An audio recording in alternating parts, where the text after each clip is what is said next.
et bienvenue dans une autre vidéo sur les systèmes de coordonnées. Bon, j'ai déjà traité ce sujet plusieurs fois. Je vais revenir brièvement sur les coordonnées sphériques parce que je reçois plusieurs questions. Donc, je vais restreindre cette vidéo uniquement aux coordonnées sphériques et je vais m'intéresser essentiellement à ce dont on aura besoin en électrostatique, c'est-à-dire les éléments de déplacement élémentaire, les éléments de surface, l'élément de volume et bien entendu de bien comprendre c'est quoi les coordonnées sphériques. Très bien. D'abord, qu'est-ce qu'une symétrie sphérique? Quand est-ce qu'on dit ce système possède une symétrie sphérique? Eh bien, d'abord il voit tout ce système, quand est-ce qu'on parle de symétrie sphérique? Si vous faites un système et vous le tournez autour du centre, vous faites une rotation autour d'un point fixe, si le système est invariant, vous êtes là par exemple, vous regardez cette sphère qui est noire, si vous tournez cette sphère autour du centre, soit dans ce sens-là, soit dans ce sens-là, vous allez observer toujours la même sphère noire. Donc là, il possède une symétrie sphérique. Donc, invariance par rotation autour du centre. Donc, invariance ne change pas par rotation autour de quoi? Du centre O. Est-ce que ce système possède une symétrie sphérique? J'ai une sphère dont la moitié supérieure est chargée avec une densité de charge positive, la moitié inférieure est chargée avec une densité de charge négative. Voilà l'observateur ici. Faisons tourner la sphère autour du centre. Vous allez voir, bien sûr, à t égale à 0, et en face de lui, c'est des charges positives. À un certain moment, il va observer des charges négatives. Donc, c'est plus le même système. Donc, le système n'est pas invariant par rotation autour du centre. Donc ça, c'est pas une symétrie sphérique. Donc ce système, même s'il s'agit d'une sphère, donc sphérique, faites attention, ça ne veut pas dire sphère. Ça veut dire un système, par exemple, une sphère chargée de manière homogène avec une densité de charge uniforme. Ça, c'est une symétrie sphérique. Ou bien chargée partout en surface avec la même densité, c'est une symétrie sphérique. Ou chargée avec une densité ρ de R, même si ρ varie avec R, pour chaque valeur R, vous avez la même densité. Donc, vous avez une symétrie sphérique. Donc, voilà d'abord ce que c'est qu'une symétrie sphérique. Bien. Quelles sont les coordonnées sphériques? Bien, vous savez qu'un point M de l'espace, vous pouvez le repérer soit par sa projection sur l'axe Z, ce qu'on appelle la coordonnée Z, soit vous faites la projection isqat sur le plan XY. Ensuite, vous faites la projection sur l'axe des X et vous avez la coordonnée X. Vous faites la projection sur l'axe des Y, isqat, et vous avez la coordonnée Y. Ça, c'est la première façon pour repérer un point M de l'espace. Sauf que, si on a une symétrie sphérique, c'est plus facile de travailler avec les coordonnées sphériques. Donc, comment repérer ce point? Eh bien, on introduit tout simplement un nouveau système de coordonnées. C'est quoi ces coordonnées? C'est le rayon, c'est un angle θ et c'est un angle φ. C'est quoi petit r? C'est la distance entre le centre O et le point M de l'espace. Donc ça, c'est la distance petit r. Qu'est-ce que c'est que l'angle θ? C'est l'angle entre l'axe OZ et le point M. Donc faites très attention à l'orientation. Donc voilà l'angle θ. Ça veut dire le minimum de θ, c'est ici. Il démarre de l'axe Z. Donc voilà θ égale à 0. C'est sur l'axe Z et non pas sur l'axe des X, comme dans le cas des coordonnées polaires. D'accord? Faites attention. Ensuite, quand on fait la projection sur l'angle φ, sur l'axe Y, on va définir cet angle-là qu'on appelle l'angle φ. C'est le même que celui qu'on a défini en coordonnées cylindriques. Donc c'est l'angle φ. Donc là aussi, vous voyez bien φ égale à 0, c'est sur l'axe des X. Là, c'est φ égale à pi sur 2. Ensuite, φ, voilà, les coordonnées sphériques. Donc, c'est la distance entre O et le point M, c'est petit r. θ, c'est l'angle entre l'axe OZ et le vecteur OM. Et φ, c'est l'angle entre l'axe OX et la projection du point M sur le plan XY. Bien. Pour mieux voir ceci, on va faire un schéma de la sphère. Donc voilà une sphère. Hein. Vous avez les coordonnées X, Y ici et Z là. Donc vous voyez bien que θ, voilà, je prends un point M quelconque de la sphère. Voilà ce point M. Donc la petite r, c'est la distance entre le centre O et le point F. Voilà mon petit r. θ, c'est l'angle entre l'axe Z et le point M. Voilà mon angle θ. Et puis à phi, je fais la projection du point M dans le plan XY. Et ensuite, vous avez votre angle phi. Donc voilà les coordonnées sphériques sur le schéma. Donc vous voyez bien que lorsque θ varie pour phi constante, on va décrire ce cercle-là, le cercle bleu. Par contre, si θ est constante et vous faites varier phi, vous avez d'écrire, donc ça c'est θ égale à une constante. Par contre, celui-là, c'est phi égale à une constante. D'accord? Donc voilà, si je fais varier, donc ça c'est petit r.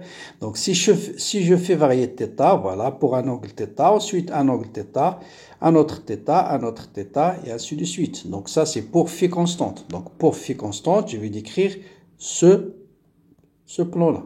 Donc ça c'est un plan de phi égale à une constante. D'accord? Par contre, si θ égale à une constante, je vais décrire un cône. Donc là, vous avez l'axe OZ, vous avez votre point M. Voilà l'angle θ. Si θ varie, pour phi constante, vous allez décrire un cône. Donc ça, tous les points ici, ils ont le même angle θ. D'accord? Ce point-là, c'est le même angle θ. Ce point-là, c'est le même θ. Ce point-là, c'est l'angle θ, et ainsi de suite. D'accord? Donc, vous voyez bien maintenant que pour décrire la sphère en totalité, quels sont les domaines de variation de ces trois variables? Eh bien, petit r, vous voyez bien que son minimum, c'est 0. Son maximum, c'est le rayon de la sphère. Ça, c'est clair. Pour θ, son minimum, c'est 0. Et faites attention, le maximum, c'est pas de pi. θ, il suffit de varier de là jusqu'à là. θ égale à pi. Pourquoi? Parce que si θ, pour un angle θ, si vous faites un angle de moins θ, pour le même angle phi, vous allez décrire le même cône. Donc ça, c'est θ, c'est moins θ. Donc c'est pas la peine. Donc si θ varie de 0 jusqu'à pi, bon, je vais décrire l'ensemble de la sphère. Parce que pour θ fixe, phi varie, il fait le tour complet. Donc je décris tous les points de la sphère pour un θ fixe. Et donc vous voyez bien que si je fais varier θ de 0 jusqu'à pi, je vais décrire tous les points de la sphère. Et phi, bien sûr, c'est entre 0 et quoi? Et 2pi. Bon, bien sûr, ici, la base, je ne vais pas parler. Ça, ça concerne la mécanique du point. J'ai déjà parlé de tout ça. Voilà le vecteur ER, c'est le vecteur collinéaire à OM. Θ, c'est le vecteur qui est perpendiculaire à ER. C'est le vecteur tangent à ce plan-là. Et Phi, bien sûr, ER, Eθ, Phi forment un trièdre direct. C'est-à-dire ER vectoriel Eθ, ça vous donne Phi. Phi, c'est le vecteur tangent au cercle en vert. Et Eθ, c'est le vecteur tangent au cercle en bleu. Hein, le méridien. D'accord? Donc, bien comprendre d'abord ces notions-là. Hein. C'est quoi petit r, c'est quoi θ, c'est quoi phi, quels sont les domaines de variation de r, θ et phi. Donc, notez bien, θ égale à 0, c'est sur l'axe Z. Hein. Par contre, parce que vous faites la confusion quand on a fait les coordonnées polaires, par exemple, x, y, les coordonnées polaires, je le rappelle, hein, un point M du plan, on le repère par ρ et par θ. D'accord? Donc, θ égale à 0, c'est ici. C'est l'axe des x. Et pour décrire le plan, θ varie entre quoi? Entre 0 jusqu'à 2pi. Là, on est dans le plan. D'accord? Par contre, dans la sphère, θ égale à 0, c'est pas l'axe des x. Hein, c'est l'axe OZ. D'accord? Et puis ici, bien sûr, vous avez θ égale à pi sur 2. Ici, vous avez θ égale à pi. J'espère que c'est clair. Bien. Voilà, par exemple, là, ce disque en vert, ça correspond à quoi? Un angle comment? Un angle phi égale à une constante. Tous les points de ce cercle-là, vous les projetez, ça vous donne le même angle phi. Ça correspond à cet angle phi. Par contre, ce cône-là, hein, tous les points de ce cône, ils ont le même angle θ. Et j'ai pris ici un cône de θ égale à 5pi sur 6. Donc là, tous les points de ce cône, hein, vous les prenez, vous les projetez, la distance entre l'axe, un point M ici, et l'axe Z, c'est le même angle. Donc, ça décrit un cône. Donc, θ fixe, ça décrit un cône. Et puis, φ fixe, ça vous donne ce plan envers le plan méridien. D'accord? Bien. Maintenant, je reviens au point essentiel, ou bien l'objectif de cette vidéo, c'est de vous donner qu'est-ce que c'est qu'un élément de surface, un élément de volume et un déplacement élémentaire.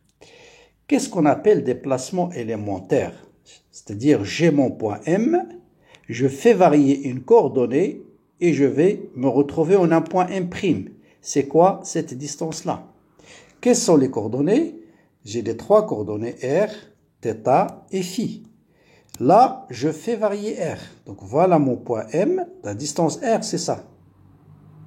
Voilà. Un déplacement, c'est chaque coordonnée, vous le faites varier de D de R. R de D de R, θ de D de θ, et on va voir φ de D de φ. Et puis, si je change R de D de R, je regarde mon point M. Voilà mon point M. Je fais varier R de D de R. Donc, il va se retrouver ici en point M'. Donc, quelle est la distance entre le point M et le point M'? C'est tout simplement D de R. Donc, quand je fais varier R de D de R, mon point M se déplace de là à là. Donc, ce déplacement élémentaire, c'est exactement la distance avec laquelle j'ai fait varier R. Très bien. Prenons θ. Voilà un angle θ. Un point M repéré par sa coordonnée polaire θ. Je fais varier θ de D de θ. Donc, ça, cet angle, cette variation, c'est D de θ. Donc, mon point M va se retrouver ici, M'. Donc, voilà mon déplacement élémentaire. Je vais mettre, voilà mon point M se déplace au point M'. Quand je fais varier mon angle θ de D de θ. Voilà mon D de θ, c'est ici. Donc, ça, c'est D de θ. Je vais mettre, voilà mon angle D de θ. D'accord? Donc, θ varie de D de θ. Mon point M se déplace de M à M'. Donc, cette distance, c'est pas D de θ. Hein? Si vous avez un cercle, l'arc d'un cercle de rayon R est égal à quoi? Et un angle θ, cette distance-là, c'est R fois θ. Donc, cet arc-là, c'est tout simplement le rayon qui est R fois l'angle. L'angle, c'est D de θ. Donc, c'est R D de θ et non pas D de θ. Ah, d'accord? Donc, vous voyez bien clair le déplacement élémentaire. Donc, je fais varier θ de D de θ. Mon point M se déplace de là à là. Donc, voilà mon déplacement élémentaire. La distance M', c'est l'arc d'un cercle qui est défini par un rayon R et un angle D de θ. Bon, dans notre cas, D de θ. D de θ. Et donc, cet arc-là, c'est R fois D de θ. J'espère que c'est clair. Prenons φ maintenant. Voilà mon angle φ. Je fais varier φ maintenant de D de φ. Donc là, c'est un angle. Voilà par exemple mon point M, ou bien il est là, ou bien il est là. C'est la même chose, mon point M. Quand je fais varier φ de D de φ. Voilà, je vais mettre mon angle D de φ. Maintenant, voilà. Pardon, c'est trop. Je vais effacer et je vais prendre quelque chose de petit. Voilà. Donc voilà mon angle. Pardon. Donc voilà d'abord. Voilà mon angle D de φ. C'est ici, c'est cet angle-là. Voilà. Ça, c'est un angle D de φ.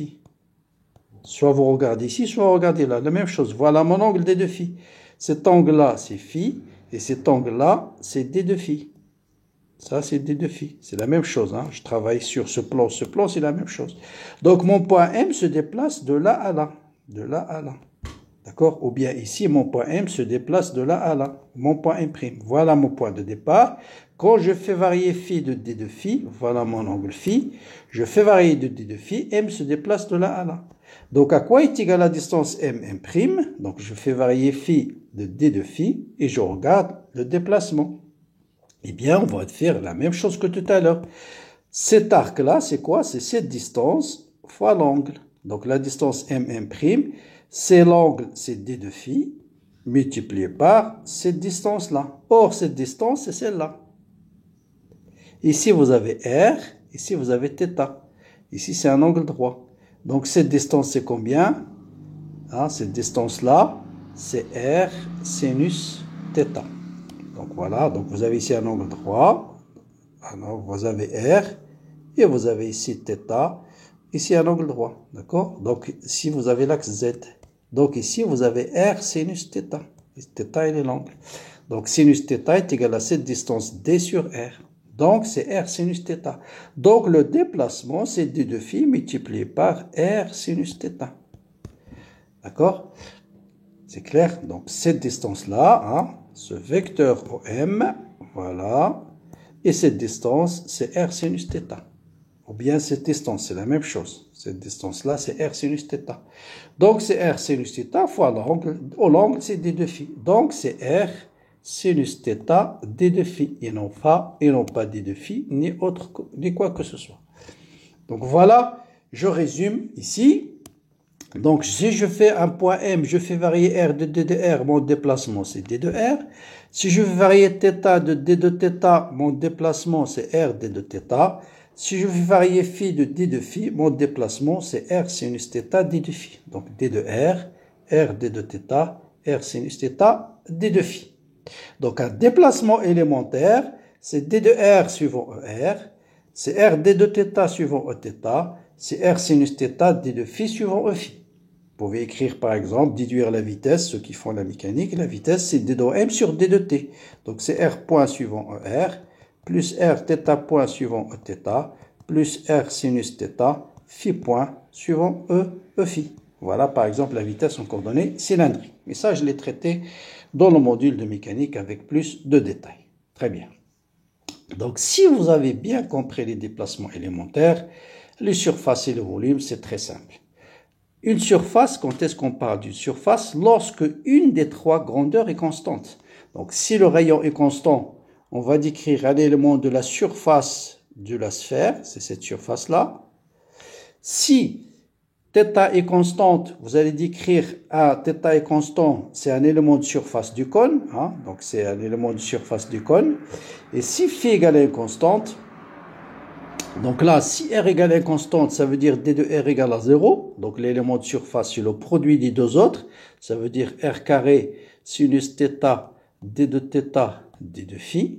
Si θ est constante, ça veut dire D de θ égale à 0. Donc, vous faites le produit des deux autres. Ça veut dire R, D de R, sinus θ, D de phi.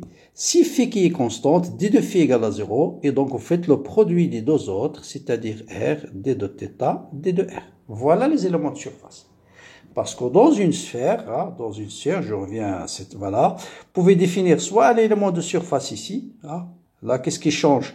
Là, on a dit, c'est phi qui est constante. Donc, ce qui change, c'est R, D de θ et D de R. Donc, vous avez D de R et vous avez R, D de θ. Donc, voilà un R, D de θ, voilà un D de R. Et vous avez cet élément de surface. D'accord? Donc, si θ est constante, c'est plutôt R qui change. Et donc, c'est un élément de surface de ce cône, c'est ça, la surface latérale. Donc, si R qui change, et puis R sinus θ, phi qui change. D'accord? Phi qui change. Donc, c'est phi plutôt comme ça et D de R comme ça. Bon. D'accord? Donc, l'essentiel, c'est à chaque fois, c'est un élément de... c'est une variation. Et bien sûr, pour un élément de volume, c'est le produit de 3. Un élément de volume, c'est le produit des 3, c'est-à-dire R carré, D de R, sinus θ, D de θ, D de phi. Voilà une petite application, deux applications maintenant des coordonnées sphériques si on veut calculer la surface d'une sphère de rayon R. Quelle est la grandeur qui est constante sur une surface? Donc la surface de sphère, c'est ça. Tous les points de la surface d'une sphère sont à la même distance grand R. Donc petit r égale à une constante égale à grand R. Donc je vais prendre cet élément de surface en prenant à la place de petit r grand R. Parce que petit r égale à une constante égale à grand R. Donc j'intègre sinus θ, D de θ, D de phi. Donc, je sépare les variables, sinus θ, D de θ entre 0 et pi, et phi entre 0 et 2 pi, et ça vous donne exactement 4 pi r carré. Vous savez que la surface d'une sphère, c'est 4 pi r carré. Un exemple encore plus compliqué, si on vous demande de déterminer la surface latérale de ce cône. Donc, c'est exactement ce cône-là. Donc, ce cône-là, en coordonnées sphériques. Donc, ce cône qui définit le rayon de la surface de base, on va le noter petit a, et la surface latérale, son rayon, c'est grand R. Donc, comment déterminer cette surface? Donc, qu'est-ce qui est constant sur la surface latérale d'un cône? Pour décrire ce cône, on a dit qu'est-ce qui est constant? C'est θ. D'accord? Donc, l'élément de surface, c'est phi, c'est r sinus θ d de phi. Et là, c'est d de r. Donc, l'élément de surface, c'est r d de r fois sinus θ d de phi. Donc, la surface, θ c'est constante, donc je sors l'intégrale. Il me reste l'intégrale d de r, l'intégrale d de phi. R varie entre quoi? Entre 0 jusqu'à grand R. Phi entre 0 et 2 pi. Donc ça vous donne sinus θ. Or, sinus θ, si je regarde le schéma, c'est grand A sur sinus θ. Avec sinus θ, c'est une constante, c'est A sur grand R. Donc c'est A sur grand R multiplié par R carré sur 2 multiplié par 2 pi. Et donc ça vous donne la surface latérale d'un cône, c'est pi R fois A. Donc vous voyez, c'est très facile en utilisant les coordonnées sphériques. Essayez de vous amuser de le faire en coordonnées cylindriques ou quoi que ce soit, ça va être très compliqué. Donc vous voyez, il suffit de savoir, donc un élément de surface ici, c'est R qui varie, hein, donc cet élément c'est D de R, et un élément qui varie est phi. Et voilà un élément de surface de D de phi. Donc voilà un élément de la surface latérale. D'accord? C'est, voilà par exemple ici, et D de R, c'est ça. Donc voilà cet élément de surface. Donc il suffit de varier R de 0 jusqu'à grand R, et phi de 0 jusqu'à 2 pi, et vous allez écrire la surface latérale de ce cône. Donc vous voyez, surface latérale d'un cône, c'est facile, c'est pi R fois A. R, c'est cette distance-là, hein, et A, c'est le rayon du disque sur lequel se base le cône. Hein, c'est clair. Bien. Maintenant, en dernière page, je vais essayer de faire la relation entre coordonnées cartésiennes, coordonnées cylindriques, coordonnées sphériques dans le même schéma. Donc je rappelle un point M quelconque, soit vous repérez par les coordonnées cartésiennes qui sont X, Y et Z. Ah, c'est la projection du point M sur l'axe Z. Ensuite, vous projetez M dans le plan XY, soit par les coordonnées cylindriques. Je rappelle les coordonnées cylindriques. C'est tout simplement la distance entre la projection du point M sur l'axe Z, on l'appelle ρ. C'est le coordonnée cylindrique ρ. L'angle phi, c'est le même qu'en coordonnées sphériques. C'est exactement, c'est la projection du point M sur le plan et l'angle entre l'axe OX et cette projection, c'est l'angle phi. Et puis Z, c'est la même coordonnée que les coordonnées cartésiennes. Donc cylindrique, on ajoute juste cette distance ρ et puis on garde le coordonnée cartésien Z et la coordonnée sphérique phi. Et bien sûr, les coordonnées sphériques, je viens de les voir, r, θ et phi. On peut encore définir quelle est la relation entre les coordonnées cartésiennes et les coordonnées sphériques. Donc, c'est très facile. Vous voyez bien que Z, c'est tout simplement R cosinus θ. R cosinus θ. Et puis X, c'est cette distance fois cosinus, c'est ρ cosinus phi. Or, ρ, c'est R sinus θ, R sinus θ cos phi. Et puis, ça R sinus θ, sinus phi. Sinus θ, sinus phi. Donc, ça, c'est R sinus θ. C'est X. C'est cette distance ρ cos phi et Y c'est ρ sinus phi. Avec ρ c'est R sinus θ. On peut trouver R en faisant x carré, racine carrée de x carré plus y carré plus z carré. Ah, si vous faites x carré plus y carré z carré, vous allez trouver facilement R.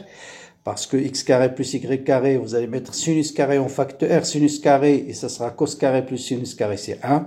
Et R carré ici, ça sera cos carré plus sinus carré θ égale à 1. Si vous faites tangente phi, on va trouver quoi? On va trouver y sur x. Donc tangente phi, c'est y sur x. Donc phi, c'est arc tangente y sur x.